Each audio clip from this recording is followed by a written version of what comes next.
Migration is something very close to the hearts of Keralites. I think almost everybody in Kerala would like to migrate, I suppose, if the available evidence is any indication.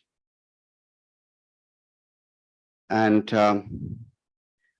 migration is a topic which has been researched at length, thanks to Professor Irathe Rajan, who is going to moderate this session. And I have also done my bit in that. I am not going into my contribution, which is essentially arguing that, not me, along with the Professor K. N. Harilal, we argued that while the economists in general said that since mid-70s, Kerala's primary sector went down, secondary sector went down, and tertiary sector went down. Economy in general was decelerating, and we somehow managed, thanks to the inflow of remittances. This is the general understanding of Kerala. And we felt that to say that you don't need an economist. You don't need an economist to say that. Even a medical doctor can say that. So when we put economics into it, using an economic framework, we argued that as a result of the migration and inflow of remittances, in Kerala economy went down. That's a very different story. The policy implications that comes from our diagnostics is very different from the conventionally shown diagnosis. It is not my story my job to elaborate on that. I'm very much interested in saying that this is migration is a process that could be seen from very different lenses. And we have a remarkable person today, a sociologist, and I appreciate them for various reasons. Professor Ram Babu from Hyderabad Central University is the best sociologist, the Vice Chancellor, Pro-Vice of that university. Is the best guy. In my innovation studies, he comes with altogether different things which I could never imagine. And today's speaker, she came with surprises. She happened to be my best friend's daughter. I didn't know that. And today she is going to give us much more surprises, because in Kerala, I would say that, in fact, I don't know, I think she will be saying this. I haven't read her wonderful book, which is, so I'm sure that Kerala's prosperity to a great deal goes to the migrant ladies. And they have taken their rather less competent husbands, they took away all their family. This is sociology, which I hope she will be saying. I don't want to say that.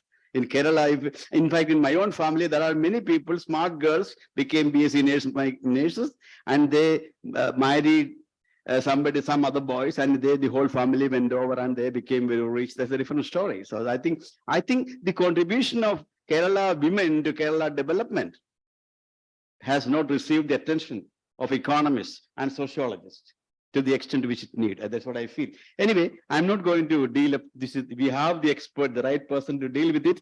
And I think it's very appropriate that I introduce the speaker. That is my job today. I'm not going to do that. Is your job.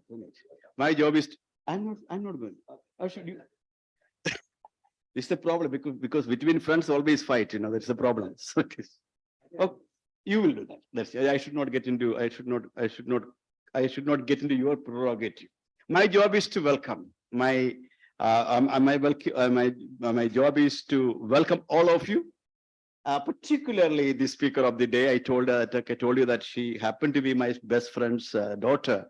That is the double welcome for that, and she will be amply. She's a remarkable. Her academic credentials are really envious, I must say. You were too young, looks like, I don't know, but very high. And very happy that you have agreed to our invitation and going to be here.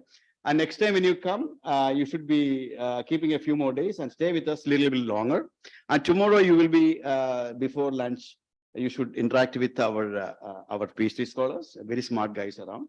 And none of them are working on migration, I suppose. But still, you should, let me see how many of them will, this is going to be an acid test for you. How many of them will be working on putting a proposal for the next PhD on this thing. Okay, I should not take too much time. warm welcome on behalf of all the GIFT community and IMAD, because in IMAD colleagues, they worked very hard in terms of organizing all this. Now they are very smart guys around. Welcome on behalf of both IMAD and GIFT. And I think all others are, I don't think that Rajan is one of my personally great longest friend and also honorary professor of our institute. So I don't think that he deserves any special welcome. He may not like it, so I don't want to do that. But I can see a lot of young minds and very charming faces. And I welcome all the participants of this book talk. Thank you for coming, and I welcome all of you wholeheartedly. With these words, I request Professor Rajan to conduct the proceeding and moderate the process. Over to you. Thank you. Thank you, Professor Joseph. In fact, as I sit here, we are also starting a big Kerala Migrant Survey 2023 under the leadership of Gulati Institute and Professor Joseph. And migration is something close to my heart, and also it's close to everybody's heart, because when COVID hit, everybody talked about they are the lifeline of the Kerala economy. Lifeline, I think they have been recognized well in studies, in writings, even in movies. Of course, sometimes they do wrong movies, but in everywhere they are being represented. And also that this is a seminar when Reena wrote to me, because Reena wrote to me for several things. I remember when she was working on the book, she sent somebody to talk to me. And when she told me that that book has come, and she said, can I come and speak? And immediately asked Professor Joseph, can we do it together? Because, he didn't say anything. He said, yes, we can do it. Of course, I have two members of IMAD board members are here, Professor Joseph and Professor Narayana here. So when I said, he said, agreed, no issue. So I think he was very glad to accept the, when I sent a mail, he said, agreed. And I think we are here. I think we have a lot of people, around 40 people are sitting here to listen to this book talk. And I will not talk about the book, because I have to talk about the book in Australia there anyway. Because next week there is a book review of this book in Melbourne, and where she will be speaking about the book, and I have to officially review the book. I hope that I'll get some points today from you. So today I am not going to speak. I am going to ask her to speak on the book, and then I'll open up to the audience. Before I ask her to speak, I just wanted to give you a quick introduction of Reena Agarwala. Professor Reena Agarwala is a professor of sociology at Johns Hopkins University. Agarwala publishes and lectures on international development, labor, migration, gender, social movement, and Indian politics. She is the author of Informal Labor, Formal Politics, and Dignified Discontent in India, published by Cambridge University Press. And she has also published, co-edited a book called Whatever Happened to Class, Reflection from South Asia with Routledge. And she is going to speak with the latest book she has published with Oxford University Press called Migration Development Regime, How Class Shapes Indian Migration. She has worked extensively with the United Nations Development Program in China, Seva in India, and Women's World Banking in New York.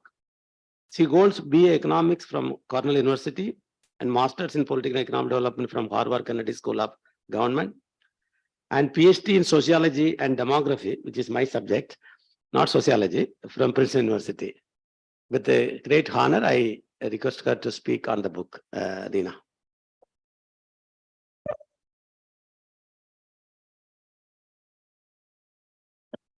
Hello. Yeah.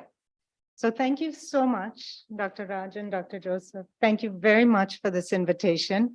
I always say that actually, especially in the world that I'm coming from, sociology in the US, the topic of migration, especially on India, is really not talked about at all. And if there are people who have researched it and talked about it, they're in this room.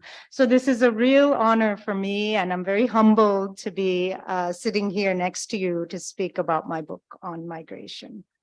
So one of the purposes of my book is to shift the discussions on migration. Again, this will not come as news to, I think this half of the room seems to be your side. I don't know, the migrants I want to shift the discussion from focusing on receiving countries to also focusing on sending countries. Obviously, migration is a global affair.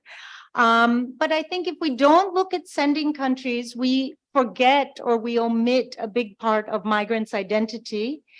And we inadvertently depict sending countries as passive agents in a global game who simply respond to labor demand from receiving countries. Of course, labor demand is important, but I want to argue that sending countries also have a role to play in this game and therefore reshape the global game in the process.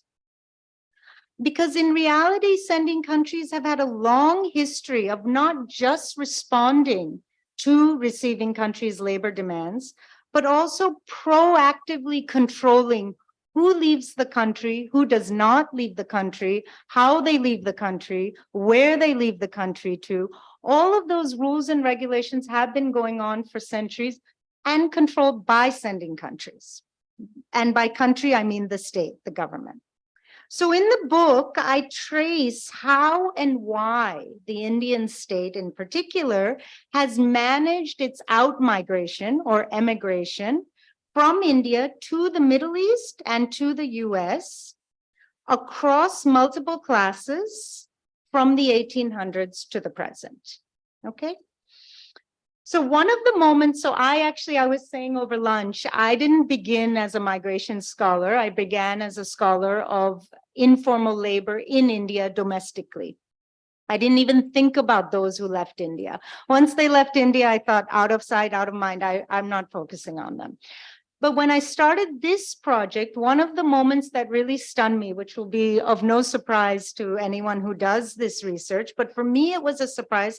I was speaking to a government official in India who's in charge of migration, and he kept referring to two kinds of passports, ECR, ECNR, ECR.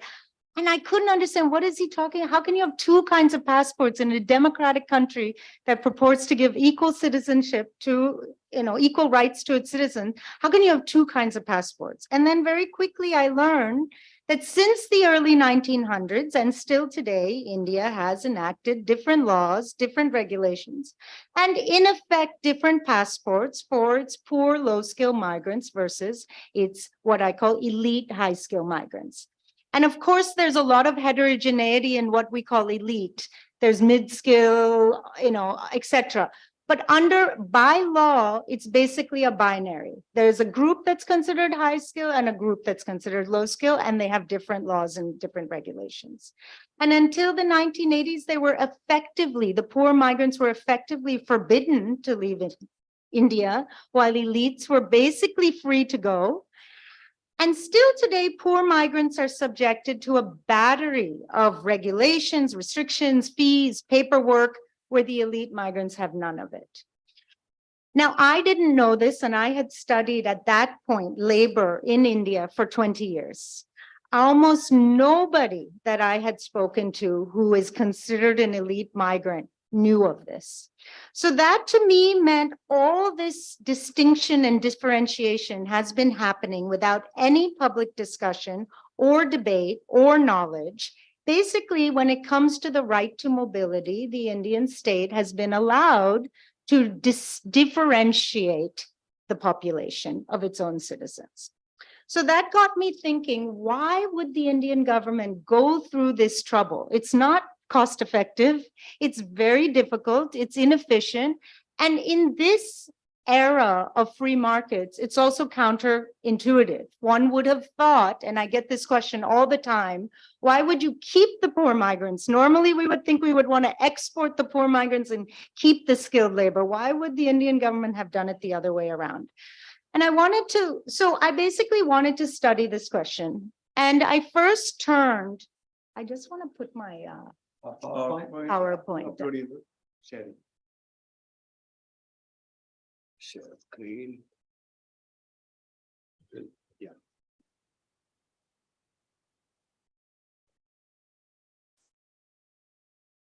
Slideshow. Good. Okay, good. So I turn to the literature on migration in the US. So the US Sociological Scholarship on Migration. And I'm very curious to hear some questions and feedback from all of you, especially those who have not studied migration, but also from those of you who don't study sociology, because obviously I'm coming at it from a very different perspective. So I turned to the sociological literature on global migration. And one of the things that really struck me is this emphasis on receiving countries. Even as I've depicted here, even when it comes to India, actually the focus, a lot of the discussions are on migration with India as the receiving country. And within the discussions of migration into receiving countries, people's protests against or for migration was always depicted as a flashpoint for state leaders to manage. And as we know, it's very much in the news.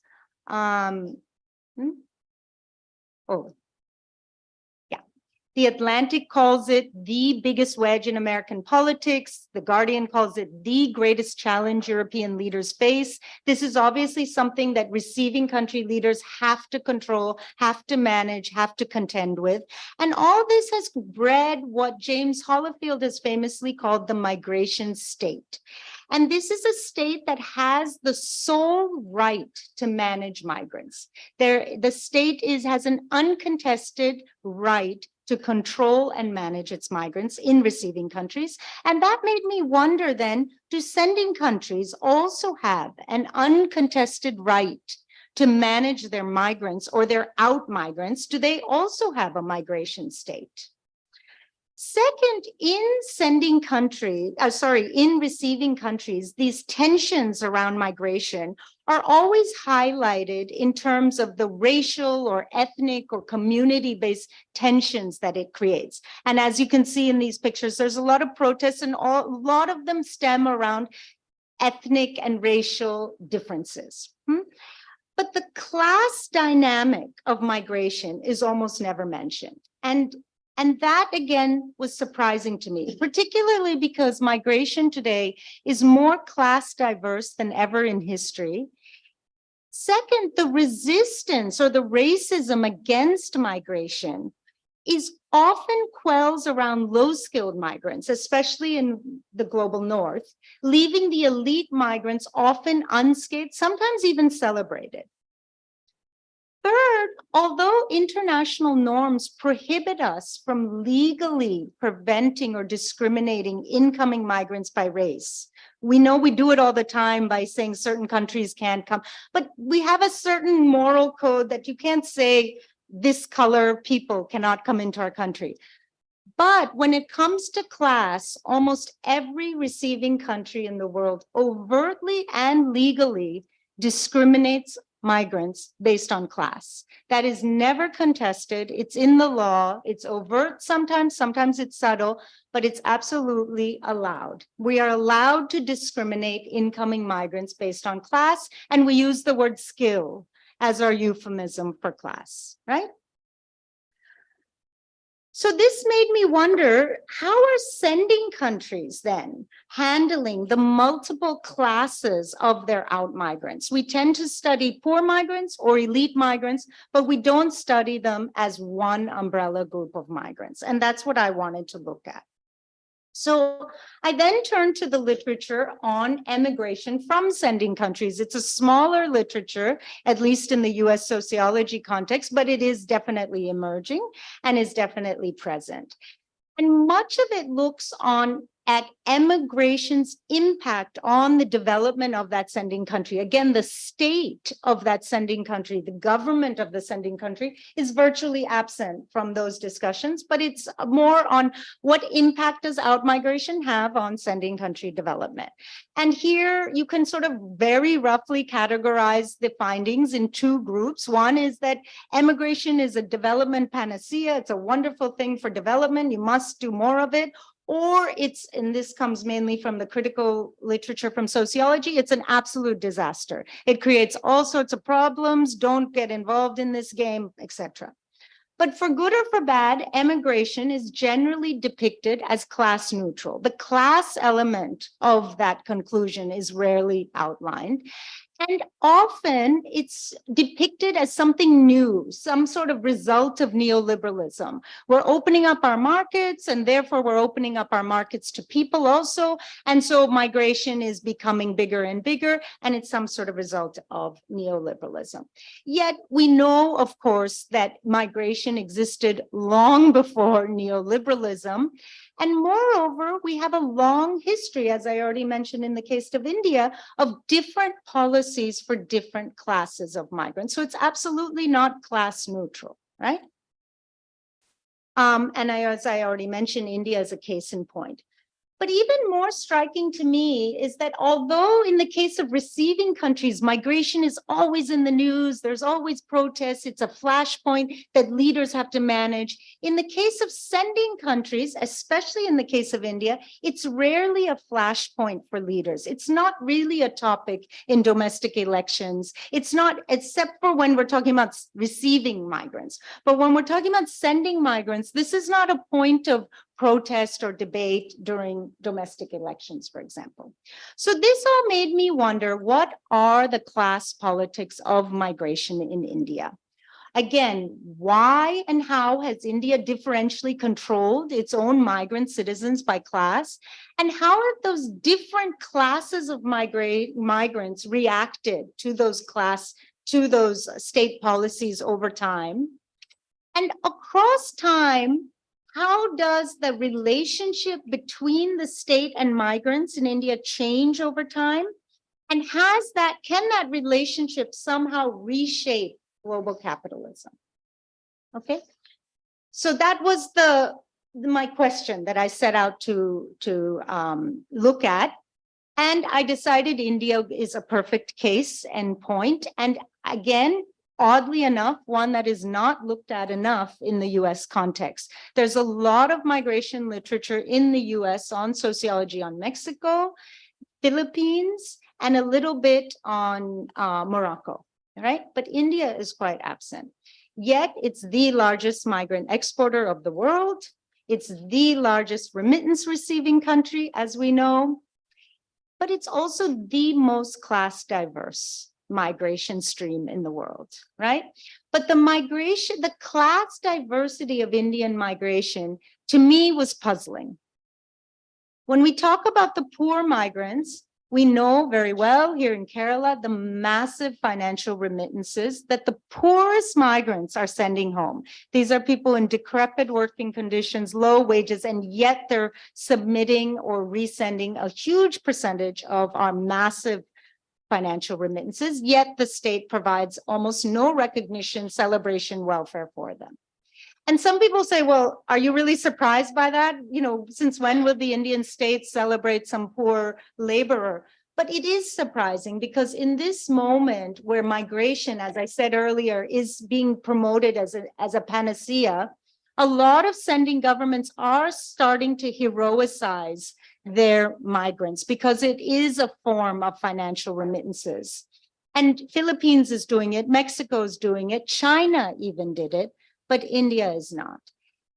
On the other hand, we have this massive stream of elite migrants that are getting a lot of press, that are CEOs and heads of their Fortune 500s. And yet, especially compared to the Chinese elite migrants, Indian elites are sending an extremely low percentage of foreign direct investment back to India. Their remittances are also relatively low compared to their salaries. And their foreign portfolio investment is so minimal that it's not even officially counted. And yet the Indian government has relatively recently started investing in really celebrating, awarding them, recognizing them, and building new relations with them for the first time. So that made me wonder why. What in the world are they getting out? What is the government then getting out of these elite migrants? So what did I do then to answer these questions? I did an archival analysis of Indian government migration documents from the 1920s to the present. Again, partly because I wanted to take migration out of this moment of neoliberalism. I wanted to see how does it look before neoliberalism and after. I'm not denying neoliberalism, but migration existed long before that. Then I did over 200 interviews with state officials. So I looked at the central government, and then I did look at 3 subnational governments, but I can speak more about that in the Q&A, Gujarat, Kerala, and Andhra. Then I did look at some recruiters, and then I looked at these 2 groups. So it's sort of a false binary, but I'm following the law of poor migrants, where I looked at going to the Gulf, and the elite migrants going to the US. And in order to get to those migrants, I use migrant organizations as my point of entry. So for the Gulf migrants, I did not interview them in the receiving state. I interviewed them when they returned, and I looked at returnee organizations. I think most people here in this room already know this, but much of the stream began in the mid-70s. This is the group that are commonly referred to as poor or unskilled. I don't use the word unskilled because, as we know, they're full of skills. They're building, very, very impressive things. So I use the term poor. They're mainly on these temporary visas, migrating without their families. Surveys have shown a vast majority of them come back and face unemployment. And so they are stuck in these streams of circular migration, very much using the work of Dr. Rajan here. And this is the only group actually that's required to go abroad through recruiters, government licensed recruiters. So this is not required of anyone with a degree. You don't have to go through a recruiter. If you have a job and you want to get it, you go, but not so for this category of workers. And here I use returnee organizations as my point of entry to interview them. Let me say a couple things about the Indian American elite migrants in the US. So here I created a database of over 620 transnational organizations in the US that are formed, and the membership is fully Indian Americans. And I only took the organizations that have some kind of activity with India. So I omitted the organizations that are just trying to help Indians assimilate in the US. I only looked at those that are trying to create bonds back with India. And just to give you a sense, the Chinese government, for the Chinese diaspora, the Chinese government makes this inventory and updates it every year. The Indian government has no such thing. So I had to create this. And then I'm happy again to talk about this in the Q&A, but I categorize them into different groups. And as you can see, the largest group is the religious organizations. But let me say 2 things about them that make this group very important for this question of how what might the Indian government be getting out of these elite migrants.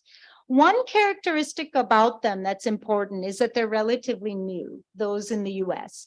44% of them arrived after 2010.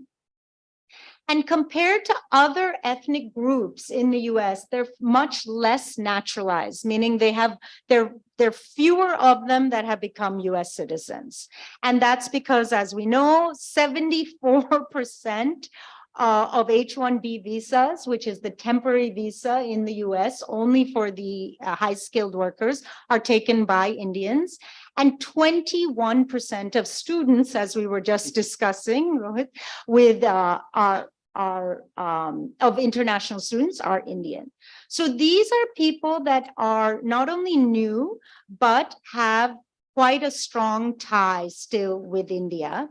But what's also important about them is that they're incredibly elite. They're the most elite group in all of the US, compared even to white Americans. 80% of them have college graduates, and their median household income is $150,000. That is extremely outrageously high compared to any other ethnic group. So one can easily imagine what is it that the Indian government might get out of them. But then we have to think about that original puzzle. They're not getting money.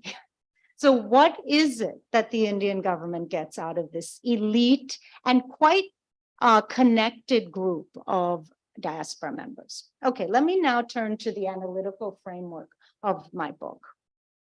So my starting question again was, why would the Indian state go through such pains to control the mobility of their citizens by class? Again, it is not easy, it is not efficient, it's costly, and it's also not common. It's very uncommon when we think of different countries, although it does exist.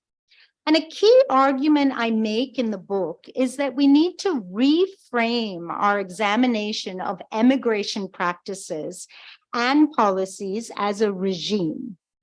And by regime, I mean a set of regularities and practices that enable various aspects of sending country development. So what do I mean by that? First of all, I call it a migration development regime because I'm trying to highlight that connection. Out migration is very much affecting home country development.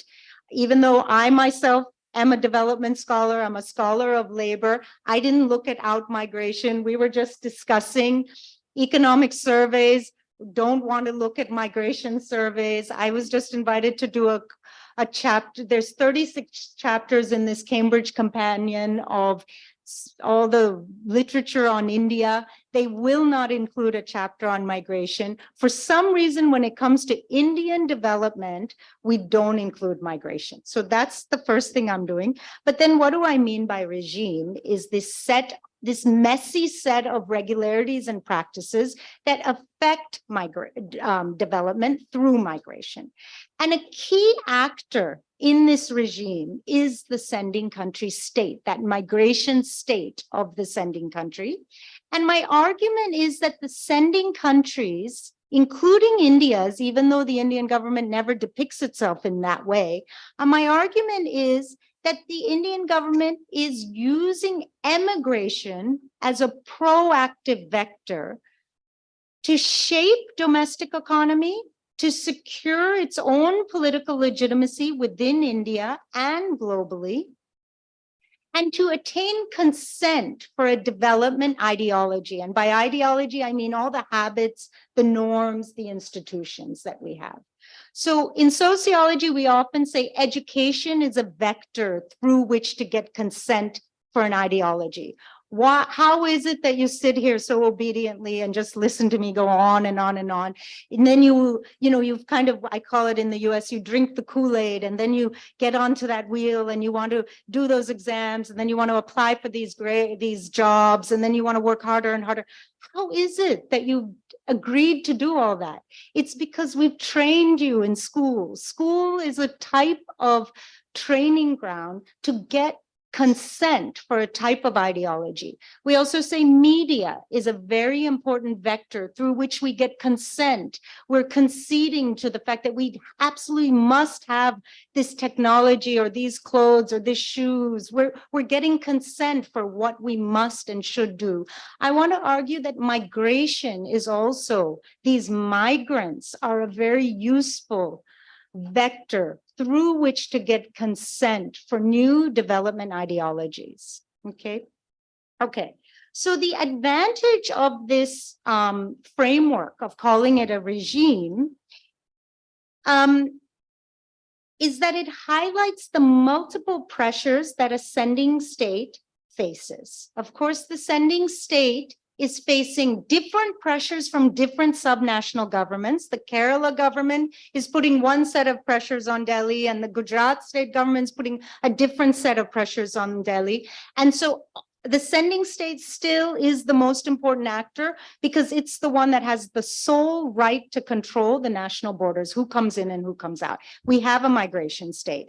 But then you have these pressures from different subnational governments and different classes of migrants. So with the elite migrants are putting one set of pressures on Delhi and the poor migrants are putting another set. On top of that, the sending state has to deal with all the global forces.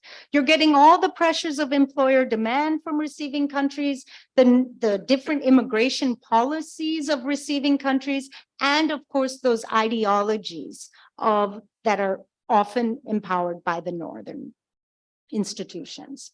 So while this regime, so this is this messy regime that I'm trying to argue we should rethink our ways of understanding emigration as, and while it might seem very neat and clear and very proactive, I even use the word proactive vector, what I try to show in my book is that over time, it's mostly been full of contradictions.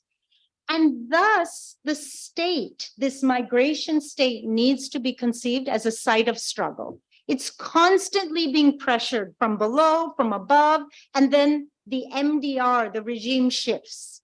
And then it's being pressured from above and below, and then it shifts again. And that shift, that site of struggle, is what I outline and trace in the book from the 1800s to the present. And here I basically outline India's migration history into 3 MDRs. The first I call the Coolie MDR, which began in 1834 and ran till 1947. 1834 is 1 year after the British outlawed slavery. And what did they do? They turned to Indian indentured servitude. And of course, it went on till 1947, independence. The next MDR was what I call the nationalist MDR. This is a new set of regimes and policies from 47 to 77. And the present MDR, I call the CEO MDR. This is the MDR where anyone can be a CEO. Whether you're a poor migrant or an elite migrant, everyone can be a CEO. And notice I started this MDR in 1977, not 1991. And that's because I want to show that actually, I argue in the book, that it's the MDR that helped attain consent within India to open up the borders to a more neoliberal and globalized viewpoint. Okay? So sometimes immigrants consent to this MDR from above, but other times they resist the MDR, so it causes the MDR to fall and a new MDR to emerge. And sometimes this MDR simply reflects the dominant ideology that is existing globally, but other times I'm arguing that it's the MDR that helps change the dominant ideology. So if you look at the first MDR, you could argue the Coolie MDR is very reflective of colonial ideologies.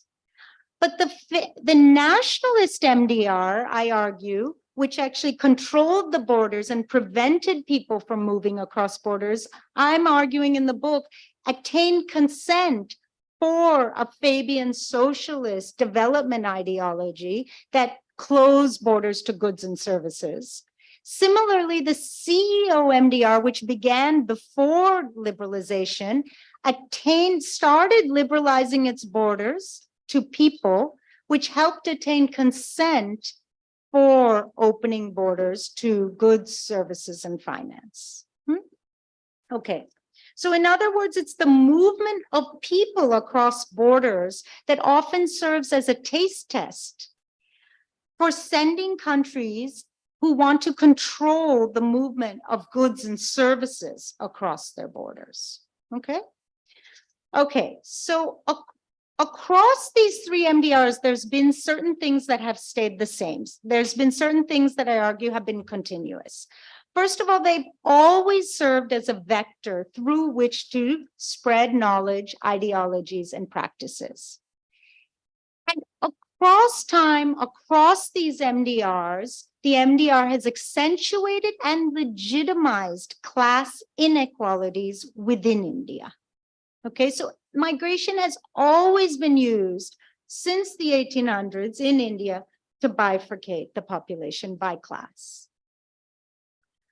But hopefully the ray of hope, and I only end the book with a slight ode to hope, if history is any guide, these MDRs have always ultimately fomented a cross-class resistance to a particular MDR and birthed a new MDR. So if history is any guide, maybe the migrants will have some sort of a cross-class resistance between the elites and the poor that can bring down this CEO MDR and put forth a new one.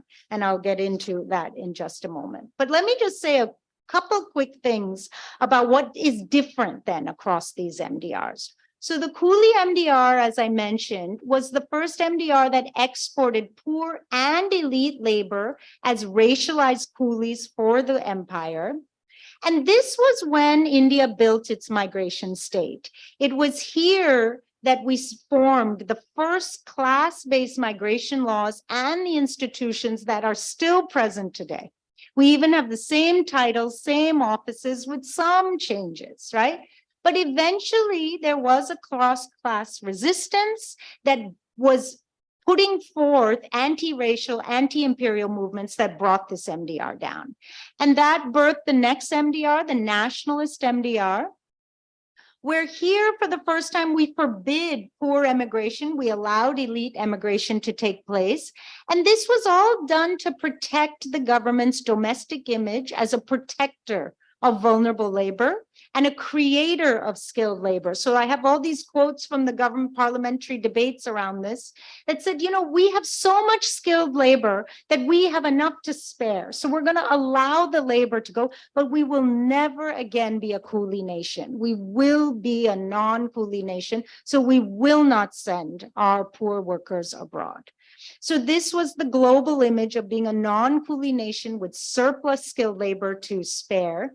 And ultimately, this created what I called a paternalist protection for the poor, rather than a rights-based protection. It was very controlling, and it still exists today. And in order to justify the fact that they allowed this hypocrisy of allowing the elite migrants, the government turned a cold shoulder to the elites. They say, out of sight, out of mind, we don't know you, and we're not really going to form relations with you. And still today in the US, a lot of the elite migrants have this pain and resentment about these years where the Indian government didn't acknowledge them. And I'll talk about that in a moment. Okay, but this too eventually fell. And one of the points I make in the book is that it actually fell not because elite migrants resisted it, but it was the poor migrants that resisted it. And this also, of course, Dr. Rajan has shown really nicely as to why they would resist it. It created a very dangerous and illegal market for these poor workers who all they were trying to do was go to the Gulf and get a job. And again, I have all these quotes from the parliamentary debates where Indira Gandhi invested in surveillance technology to stop them. I talked to recruiters who showed me the boats that they smuggled these workers in on the middle of the night just to get them to the Gulf. And they are the ones through organizations in Kerala that then got the Kerala government to then pressure the state government, the national government, to finally liberalize to some extent. But this is very important to remember when we have critics of neoliberalism saying that migration is terrible. Actually, it's the poorest migrants that were fighting to open some of the borders. So how can we make emigration more humane rather than just blocking it? That didn't work.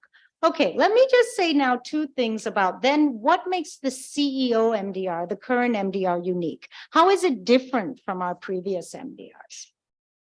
The first thing is that this is the MDR that has turned to migrants as a source of global finance. This is the first MDR that really officially and overtly and to this extent has tried that. I already mentioned the financial remittances. That has, of course, been massive and seen as a major success.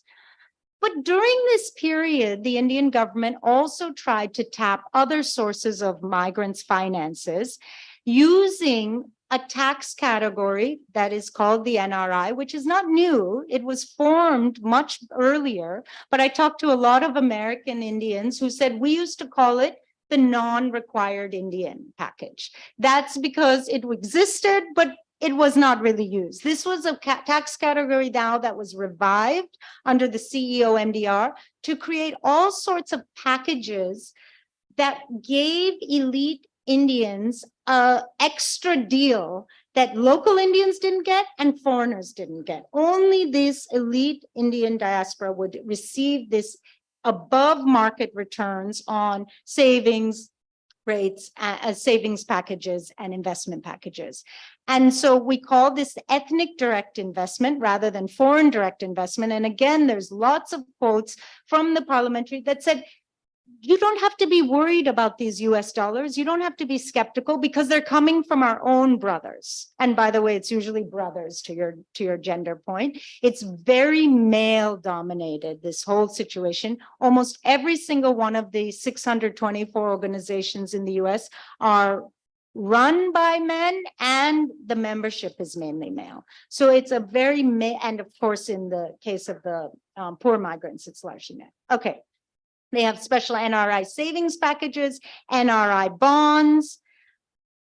Ironically, however, this did not yield the kind of success that the remittances yielded. They have been costly, they've been volatile, and they've been relatively low. Partly because in order to incentivize elite immigrants to partake in this, the government also had to allow them to withdraw whenever they wanted. And of course, then they will withdraw according to the global economic cycle. And so by and large, these have been rather ineffective. So then the question again is, what then is the Indian government getting out of these elite migrants? And here I argue that what the elite migrants are bringing into the CEO MDR is ideological remittances.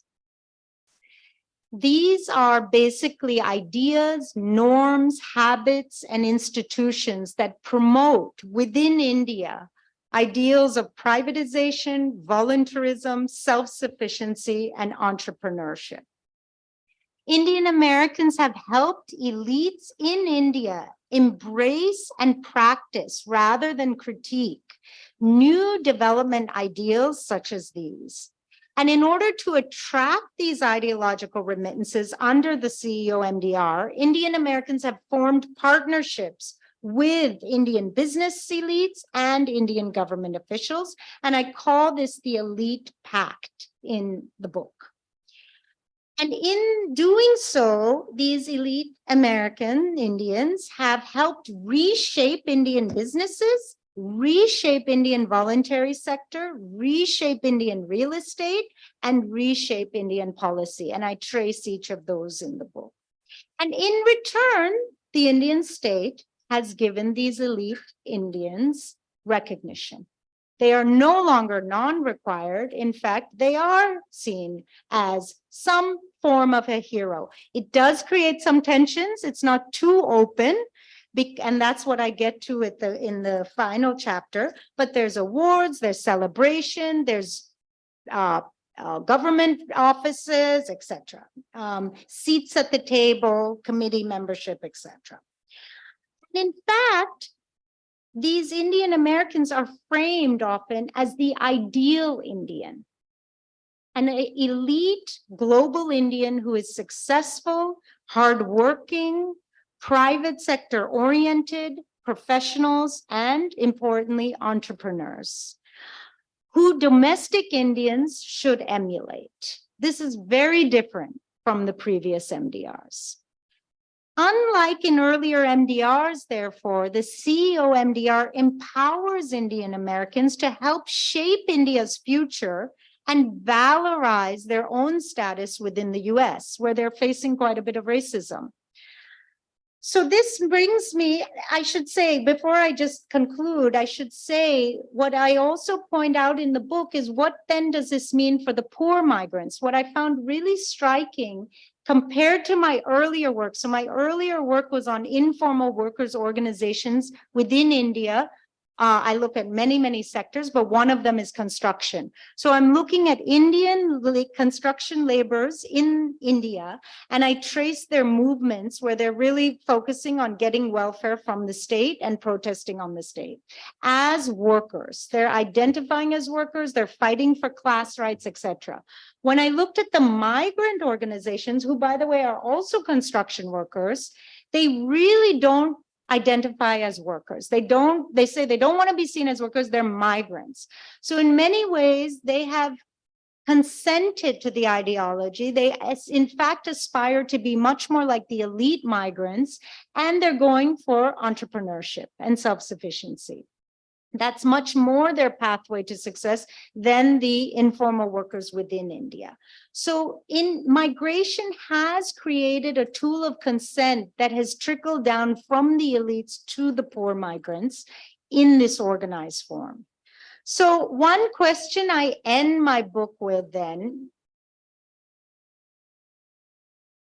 I should just say this is, I trace it in private education and healthcare, private philanthropy, and private business development. This is in the book where I trace what they have done for the elite migrants and the status recognition. Okay, so what's next? That's what I end my book with, and that's where I will conclude. Now, embedded in this CEO MDR, as with all the MDRs before, are several tensions, and I detail some of those in the conclusion. First of all, as I said, the MDR is cementing inequality within India between poor and high-skilled immigrants. None of the poor migrant organizations that I spoke with work with the Indian American organizations that I spoke with, and vice versa. Neither of them know each other. Neither of them have formed partnerships with each other, etc. Very few Indian American organizations work to overturn caste inequity, gender inequity, or class inequity. So the Indian American organizations are really not focused on overturning power hierarchies within India. And ironically, though, I argue that in some ways the CEO MDR is returning back to the one thing the Indian government wanted to avoid, which was the coolie nation. And that is my ray of hope for maybe a cross-class resistance eventually forming. It's nowhere in sight at the moment, but maybe one day. And that is because the amount of temporary migration that is now happening, even for skilled workers, is exceedingly high. So these skilled workers, it used to be that you get a skill and then you can avoid all that circular migration. Now, even skilled workers are stuck in this vicious cycle of circular migration, migrating without their families, etc.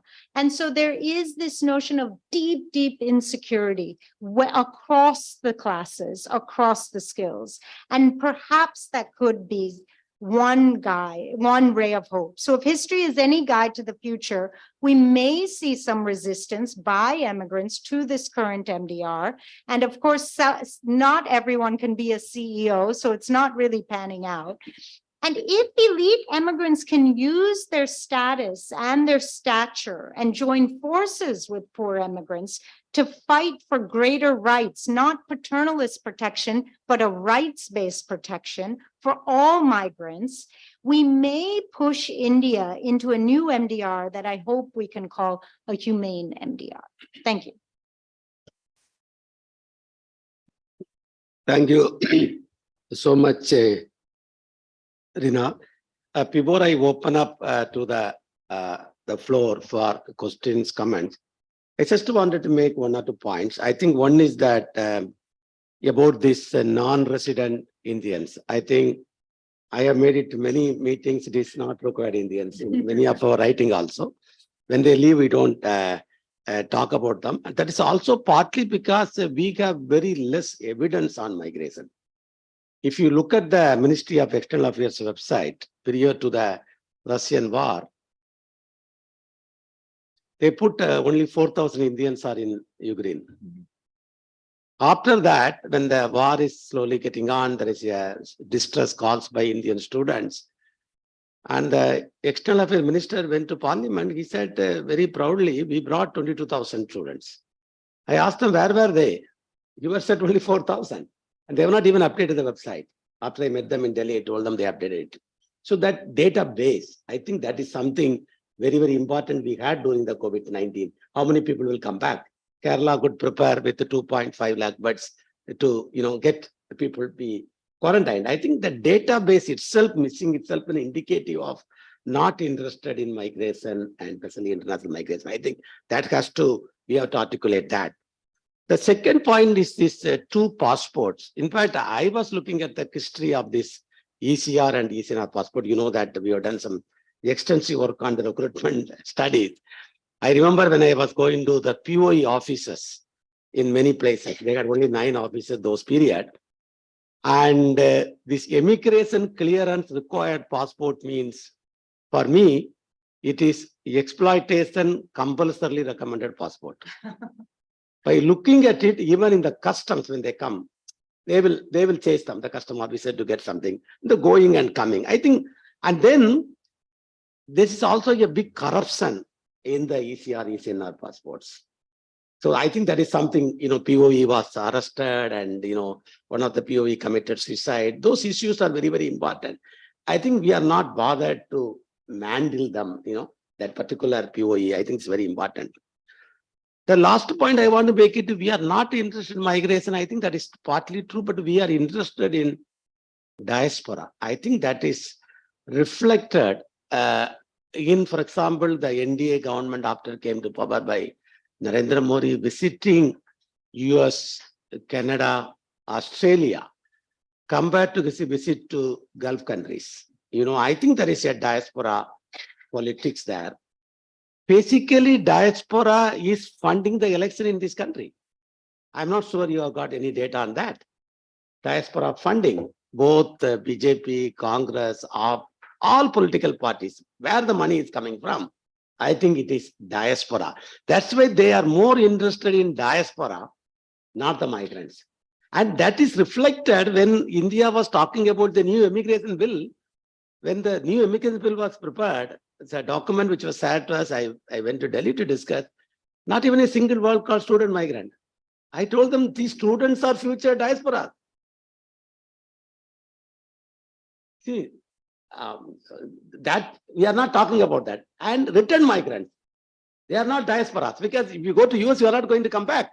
But if you go to Gulf, you will come back. I think that is some type, it's not like a government don't, they understand that, but they are not, it's like a person who is actually acting like sleeping, not really sleeping. I think that point, which is very, very important, because in the Indo-US nuclear agreement, they were praising the role of Indo-Americans. I think this is also something to be discussed, because how the Indian government sees them during those periods. You might know the Manmohan Singh government, and this is the win for the Indo-Americans, all those, the caucus, what you call them in America. There's a big group, of course. Finally, the diaspora is getting benefits. What about OCI, for example? We were part of the OCI cards scheme when the MOA was set up, OCI card. I think OCI is benefited by whom? Not the migrant. It is basically the diaspora.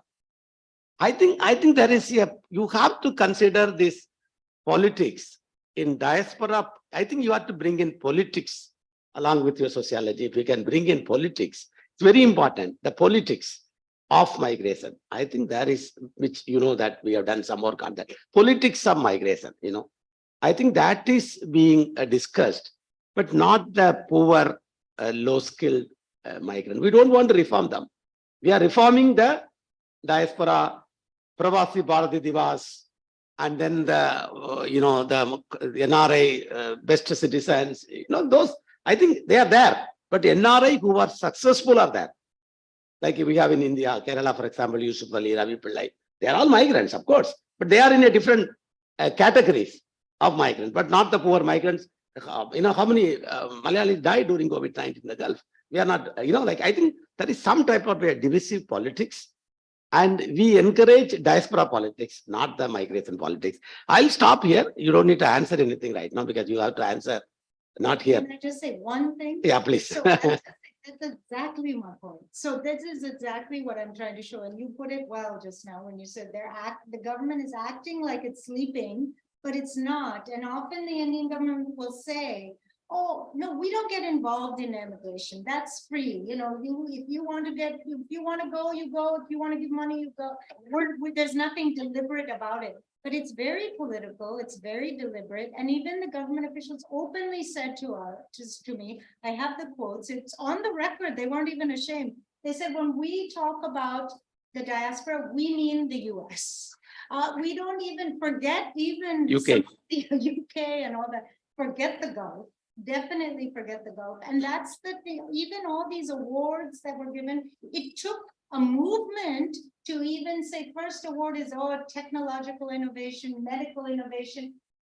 There was no award for the Gulf migrants. Now there's one after 16, and then OCI similarly. All this recognition was very overtly given to one class, and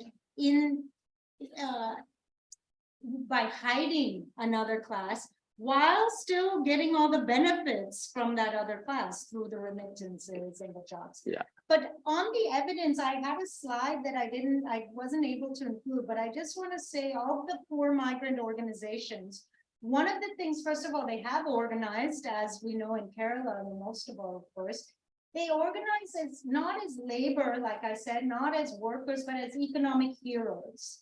And they fight for the liberalization of migrants, the rights-based welfare, but data. Data has been very important, as you said.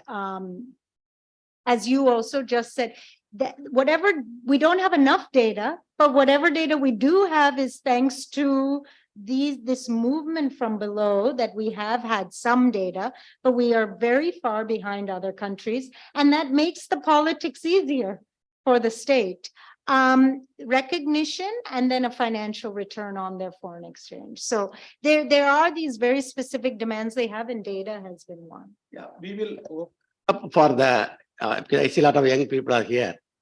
Maybe they have good, points to argue or discussion. Yes, floor is open. Yes, please.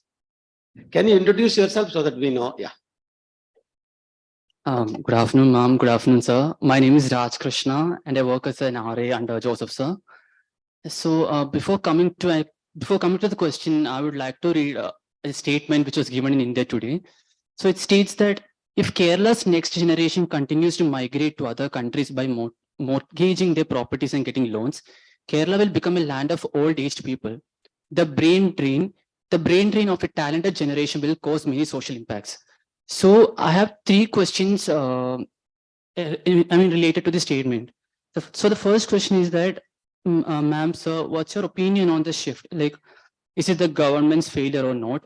That's the first question. The second question is that, what can the government do to control this mass migration, especially in Kerala and Punjab? And the final question is that, why isn't there huge migration in other states compared to Kerala and Punjab? Like, what are they doing? So that's it. Thank you.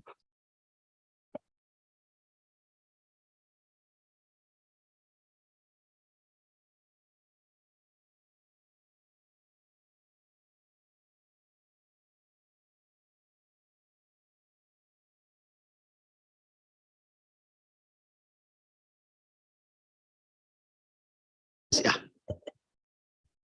Hi, my name is Anupama. I'm actually a PhD student in sociology, and I really enjoyed your book.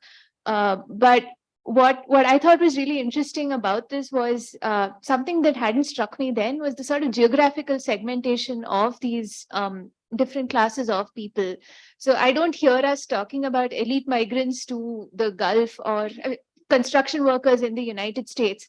And it seems to me that as much as the Indian government is involved in in formulating these policies, deciding who leaves the country, it also depends on what the receiving country's views of migrants are. And I wondered if you had any thoughts on that.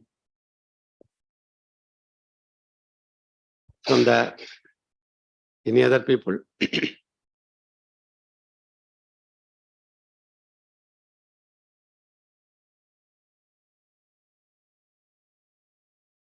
Start responding this. Then slowly come. Okay. Yeah, please. I'd like to hear, Dr. Rajan, what your answers also to the first question, but let me take a quick stab because so is it the government's failure on immigration? I mean, we can all go on and on blaming different groups, and that's a never-ending story. We can talk about colonialism. We can, there's so many actors to blame, and obviously one, if you compare India to China, some people are saying, why doesn't China have so much remittances? Well, China's development within China has been so high. A lot of people will argue, and a lot of China scholars have argued, that the spark of their development did very much come from the immigrants. But once the development has gone that high, at least most of my students in the US who are Chinese want to go back to China. Why? The conditions, the pay, the job process, everything is much better there. And of course, it's their family, the culture. Why would you stay abroad? So one could argue that the government's failure to provide jobs at home is what has created the out-migration. And if we look at the nationalist MDR that I talk about, that was the dream, that we're going to keep people here and we're going to provide jobs for them here. We're going to industrialize, we're going to modernize, and why should they go out and serve foreigners like we have been under colonialism? We will create our own country. Of course, India didn't do that, and there's lots of literature on why they haven't done that and why we have failed in our development goals. But the EU policy on trying to keep migrants out of EU has been this co-development, they call it, which is the migration policy in the EU countries in order to appease the local population that doesn't want the migrants coming in, is to increase development aid at home. And that also has had absolutely no effect on stopping migration. So one argument could be that maybe this old way of thinking that if we could just have development at home, then we'll stop migration, maybe, I'm just thinking out loud, is a bygone era. We are in a new world. We have families stretched across different countries. We have generations of people who are living across different cultures. And we may never have this world where we have these closed boundaries anymore. We are going to be a more integrated world. So I think the government's failure is less about whether we have migration or not, because we've tried to stop migration and we've tried to open migration. Both of them have failed the poor. I think we should talk about, has the government failed to make it more redistributive or equitable? That's where the government has failed. The government has, it's not the failure is not migration. The failure is migration that is unequal. That's what I think the failure is, that the government has not treated the different classes of its migrants equally.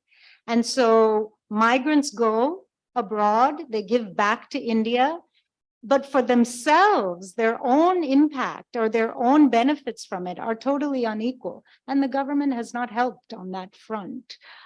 In fact, they invisibilize the poorest migrants. So my opinion is that the failure is that. The failure is not an outflow. The failure is the treatment of those people. Your last question, and what can the government do? The government can start recognizing these poor migrants, aiding these poor migrants, and supporting these poor migrants. But we start with data. They're really invisible. We don't talk about it. So that's what I mean by we don't care. We don't care on the surface. Of course we're caring because it's easy to, that's why I'm saying we're coming back to the coolie nation. It's easy to benefit from people when they're disempowered. And that's what the government has rolled off of, is the disempowerment, I would argue. On the question of other states, again, you would be able to answer this better, but my understanding was that actually other states are growing very high in terms of out-migration, in fact, exceeding Kerala in many cases now. But before you answer on that, let me just quickly answer on the receiving country, and then I would love to hear your thoughts on other states on Kerala. So that's what I started by saying. Absolutely, receiving countries have a role to play in determining the rules of global migration. But I would argue that's what most people have focused on. So what I'm trying to do is fill a gap on the other side of the coin. So if we don't also include what role sending countries are playing, they're just passive agents and receiving at least in the US, everything is global north. Talk about blame game. The blame game is everything is the global north's fault. The global north is responsible for everything, and they're responsible for a lot. I'm not going to deny that, but so are sending country governments. And that's the curtain I want to open up. But, and then to your first point about we don't talk about construction workers in the US, that's because it's quite minimal. And that's because of the laws. Why are so many Americans in the US elite? It's not, they're not elite because they became elite in the US. They entered elite because the Americans will only allow elites in for since 65. There's a small group coming now under New Orleans, Katrina, where they've been brought in to do construction, but it's very minimal. According to the census, 4% are illegally there. So that's all increasing, but in vast majority. Similarly with Middle East, the vast majority, of course, there are generations of middle class and elite migrants in the Gulf. But the vast majority is this poor migrant. So I just use the geography as ideal types. Can I add some questions to? It's not question, in fact. I think I found the presentation very impressive analytically in terms of the migration development regime, the way in which you have articulated the evolutionary phases and the current CEO. I have no, I mean, it may not be liked by many since the things recorded. One should be very careful also in the words. I have no hesitation in elaborating NRI as non-reliable Indians. Reliable Indians. Not, I mean, this. Why I say what I say? You go to China. I would say that your own, now my first starting point to comment, because to you is that you would be articulate this problematic in a much effective, convincing and policy-oriented manner if you pose this problem in an inter-country comparative perspective. What you see in terms of rich and poor, as far as if Philippines is concerned, how does it differ from India? I'll take you back to China. In China, particularly during China's period of recording two-digit growth rates, 75% of the FDI was coming from non-resident Chinese. So they played a key role in China's recording 9.7% growth rate sustained for 40 years, never ever in the history. They played an important role. Come back to India. What is the contribution of NRI investment? Even microscope can't find out in the percentage terms. Maybe something, maybe they may be, even there, they may be routing it through Mauritius and takes them some tax haven. That's what. So explicitly, by way of contributing to the country which has made them spend from the poor man's tax money, to use this institute's language, educate them through poor man's tax money in IITs and IIMs, and when they went abroad, either by way of idea, Paul Romer's language, either by way of idea or by way of object, have they helped? The best of my mind, not major. Of course, Yusuf Ali. In Kerala, that may be slightly different, and they are not having American background. It's a different story. It's a very different story. I will talk about it very late. I mean, I'm not talking. Now, what happened in 1991? We used to have an outflow of the order of something like $300 million every year. And when India's foreign exchange situation got problematic, these are the characters. First, they withdraw the money. They withdraw the money and made Kerala, India to a very difficult situation. We had to put our money to gold into, that's the story. So I don't think that, on the other hand, in China, as you rightly said, they have a Chunhui program in which they have got to all the scholars learned in China can come back to China. I think we also have, skill in India, we have Make in India, we have Shake in India, so many Indias. Nobody comes. So now the problematic is, what is the trajectory of so-called CEOs? Whom are they standing for? Are they standing for America? What are they trying to make the best out of? Are they trying to make use of that knowledge, power, and influence to make India a superpower in 2047? To make India develop? Are they contributing anything?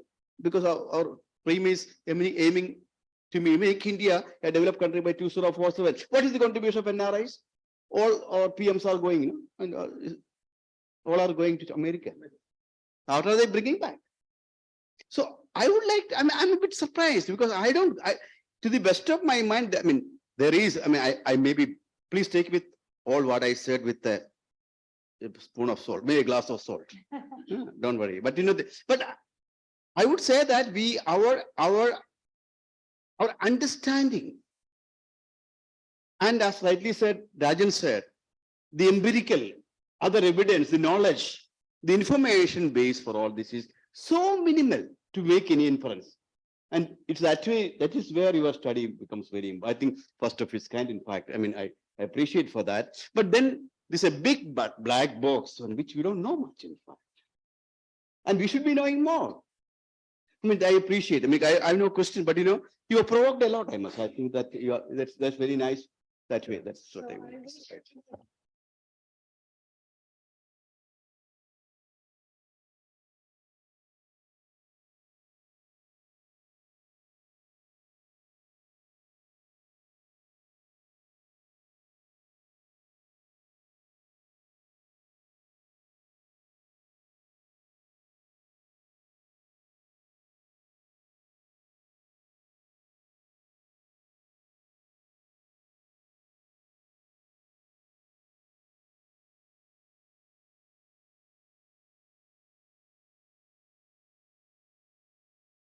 That was very, very important.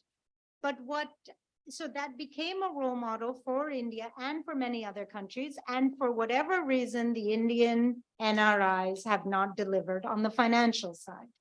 Yet we continue to make, we meaning in India, make these what I call elite pacts, you know, down to, I just wrote a Washington Post op-ed about Rishi Sunak when he was elected. It was too good to get. I didn't study the UK, but it was too good to pass up because his trajectory literally follows my MDRs. His grandparents came actually as non-poor migrants during the coolie regime to Africa. Then during the nationalist MDR, they moved to UK, not back to India. And then, of course, he comes up and is the CEO, marries the daughter of the billionaire. Talk about a very personal elite pact, and then becomes CEO of England, you could argue. And they meet in Stanford. So this is the point that they're the epitome of this globalized group. What is he given? This is the big question. Is he going to help India or is he going to help the UK? Who is he really there for? I don't think that, from my conjecture, is that they are not thinking about the nations. They're thinking about themselves. It is their class, their family. And that's why this book is how class shapes immigration. It's very much a class project. It's not a national project. If it was a national project, then the poor, coming back to your point, is the government to blame? Yes, the government's to blame, because the government is not uplifting the whole nation. It's uplifting one group of the nation, the upper class of the nation, and that upper class is transnational. It is in the US, it is sitting in UK, and it's sitting at the top of these countries, of the governments and the business elite. So this is an elite group. You're absolutely right. They're non-reliable for the nation.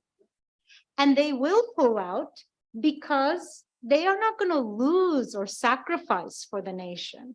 And China was the role model. So when you ask what is the elite contributing, then what I'm trying to argue very clearly, they're not contributing finances, but then the question is, what are they contributing? And I do think they're contributing, and you might disagree, but my argument is they're contributing a lot more than we give them credit for. We tend to think, oh, they're not doing anything, they're not doing anything.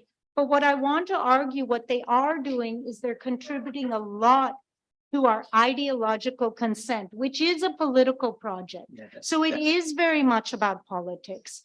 How is it that India has moved so drastically from a Fabian socialist model to quite a very deep embracing of market capitalism and neoliberalism. It's very deep. It's not just among the elite, it's all the way down to the poorest of the poor. Everyone has agreed to this market ideology that has not delivered for them. Even though they're not getting anything from it, they agree to it. And it's not only the migrants, but I'm just arguing that migrants have played a very important role. And it's the elite migrants and the poor migrants. The poor migrants are not joining forces with workers in India and rebelling. It's poor migrants are divorcing themselves from labor and class. And we are CEOs, entrepreneurs, we're self-sufficient. They like the market. They haven't critiqued it yet. Yeah, we have only just 5 minutes to wind up.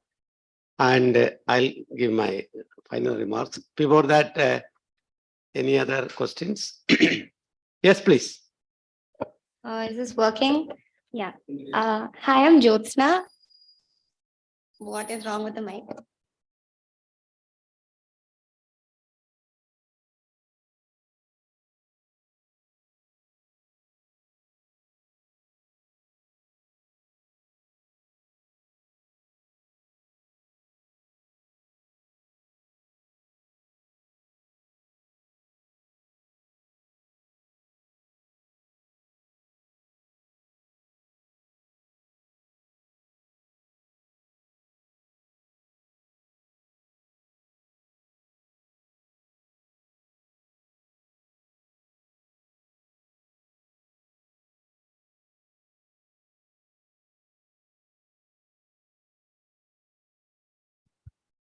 Hi, my name is Kevin. I am a research fellow at EMAD. So, in continuation to a question, when you talked about ideological remittances, I really wanted to understand the diaspora identity in the US. So, what you had mentioned was economic, but I also wanted to understand, like when I went through your book. So, in the end, you talk about how the diaspora within the US is also divided under caste, language, and various other things. So, ideally, the question is you're telling right now we are in a neoliberal environment there. So, living in a neoliberal environment and living in a progressive country, why does the diaspora there still hold on to patriarchal ideologies? So, right, you're telling they want investments, they want to grow, they want to get a seat at the table, but at the same time, they hold on to regressive social practices. So, like, let's take Silicon Valley, where an anti-caste speaker is not allowed to speak. And let's look at Silicon Valley, when they take survey, like majority of them are from a certain caste. And also when in your book, you take 3 states, that's Gujarat, Andhra and Kerala. So Gujarat and Andhra, when I did a certain reading on it, majority of the migration there is, I don't know, like, pushed through social network, through their caste or through their villages or through their relatives. But Kerala's migration story is entirely different. It's more economic, and anyone could move, especially through the communist government. Also, the governments that came so far, Kerala's migration was more anyone can migrate. It was not socially or like a caste oriented migration. But in the case of Gujarat and Andhra, it's different. So, did you see any aspects like that when you were selecting the states, especially? And also Punjab is a reason because Punjab migration is more in Canada and the UK. Is there a reason you didn't take Punjab in the US?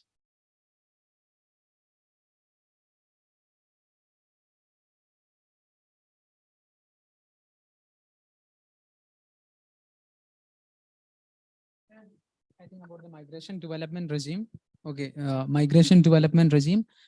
I think you are probably is more state centric, and that is beneficial in the sense that it makes us understand about the class politics imbibed by the state. But when we think about the Middle Eastern migrants, there is a close interaction between the low skilled and skilled migrants. They are forming organizations not on a class base, which like from my own experience, I understand, especially when we speak about, as Kevin mentioned, when we speak about migrants from Kerala. So it is very difficult to see a class-based structure between them. When you speak about the state, it might be there, but when you speak about the informal organizations, if you take that into a regime definition, then the class become very blurred. So how do you, especially thinking about the organizations between these migrants in the Middle East specifically? So, with Marx, we talk about class in itself and class for itself. So there's class structures that exist. And then there's the question of politically, how do we organize and identify? So my argument is that class is existing in the migrants. There's a class distinction between the migrants. Forget the law, there just is. There's different income levels, different life chances, different degrees of capital ownership and exploitation, that exists. But an entirely different thing is whether you identify and organize around your class or across class. And my whole argument is that migrants in migration, they're organizing across classes as this umbrella category of migrants. So these organizations that you're referring to are exactly the ones I interviewed. And so that's what I was so struck by. It's so different from my previous work on informal labor, where they're organizing as a class for themselves. But in migration, they're not organizing as a class for themselves. They're organizing, they are a class in itself, different classes. But when it comes to their politics at the social level, not at the state level, but from below, they're organizing across class. And that is not helping the ones at the bottom. So to your question, why aren't the elite Americans fighting against caste and class and gender? I think the question is, why should they? Why would they? They are very elite.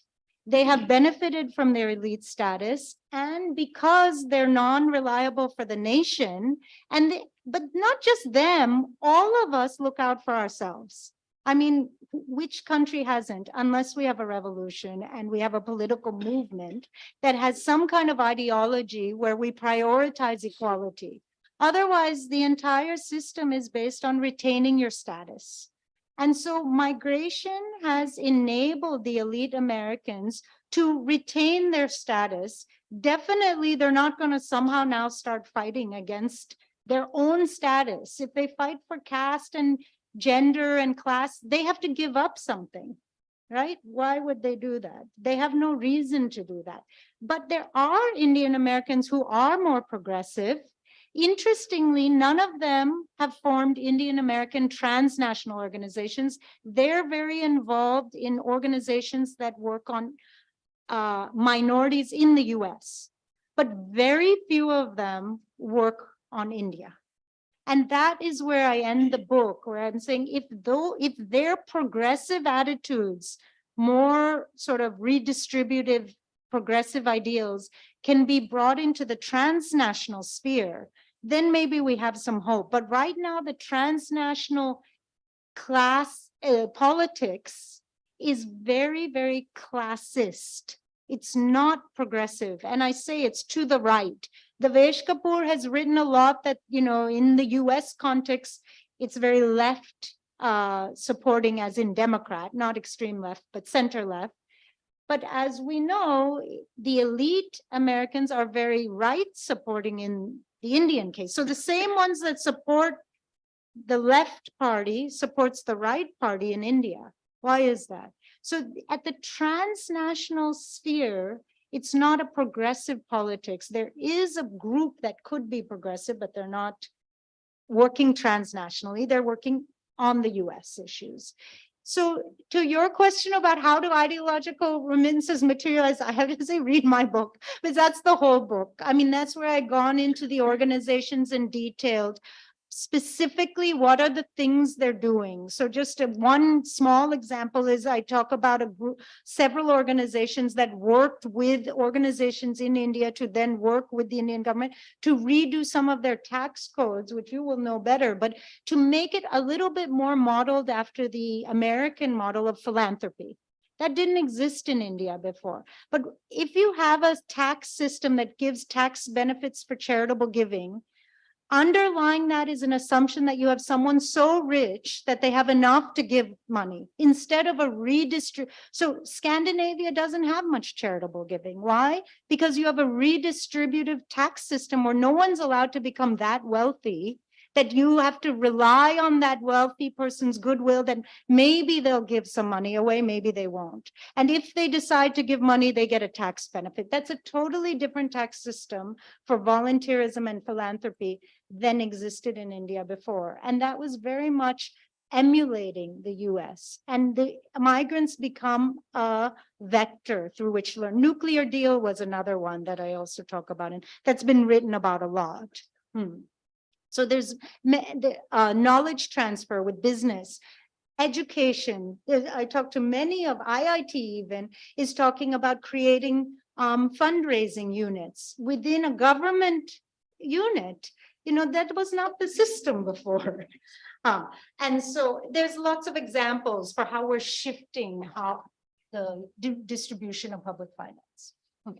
I think every nice thing comes to an end. I think during the last 95 minutes, you have made us rich in terms of insights, in terms of knowledge, in terms of information about the class dynamics. I mean, how class shapes Indian migration. I think the way in which people responded to your presentation is indicative of you are really disturbed them. And that's your job. That's what we expected of you. That sense of the term, you have done a wonderful job. Let's give her a big hand for that. Thank you very much. And Rajan. One more thing before we wind up. I think, last month, 3 people visited US. Prime Minister, Rahul Gandhi, and then our Kerala Chief Minister. These are all being recorded. That's why I didn't say anything. All 3 of them were there. You look at those people who attended their program, demography of those people. Seats are over, tickets are sold. Who are these people entered into that particular place to attend CM's meeting, Kerala CM's meeting, and the PM's meeting, and Rahul Gandhi's meeting? That will tell you your politics. That's all. I think, it's very interesting. Yeah, that's a good point. Yeah. So, Rajan, thank you very much for Thank you. facilitating the whole thing. I think is through your connection that we came to know. I came to know of my great friend's daughter. So, then I must thank you, isn't it? I must thank you. Yeah, thanks is always, there's a story about thank you, in fact. Shall I say that? Yes. Okay. Only 2 minutes. In America, if you go and for a dinner, somebody calls you. Naturally, you carry something when you go for a dinner. So you give them. So the lady of the home will just open. I'll say, "Oh, KJ, great!" She'll open it there and say, "Wow, so nice of you! Thought a wonderful, nice gift." Blah blah blah. That's what they say. If it. നമ്മുടെ നാട്ടിലൊക്കെ നമ്മൾ വൈകുന്നേരം gift ഇതൊന്നും വേണ്ടായിരുന്നല്ലോ, ഇതൊക്കെ എന്തിനാ ഇങ്ങനെ ശീലോട്ടോ ഇവര് കഴിയുന്നതിന് മുമ്പ് ഓടിച്ച് നോക്കുക എന്താ കൊണ്ടെന്ന്. അപ്പൊ താങ്ക്സ് നമ്മളിവിടെ താങ്ക്സ് ഒന്നും വേണ്ടാന്നില്ലെന്ന് പറയും, പക്ഷെ Rajan needs thanks. That's our Malayali culture. Thank you, Rajan, for. You didn't get the bicycle. I'll tell you the story separately. In India, suppose somebody comes to you and say, "Why do you bring this gift and all?" You should not come and bring. But then before they go, we'll start opening it and see what is cute. That's what about thanks. Why thanks? But then he will complain that he didn't thank me. That's good. So. Okay, most importantly, I thank the curious minds that they made the seminar very, very, very exciting. Yeah, I think keep visiting gift. You're always welcome. Okay, thank you very much. And of course, my IT team, they are always doing a wonderful job of connecting and keep you proper. Yeah.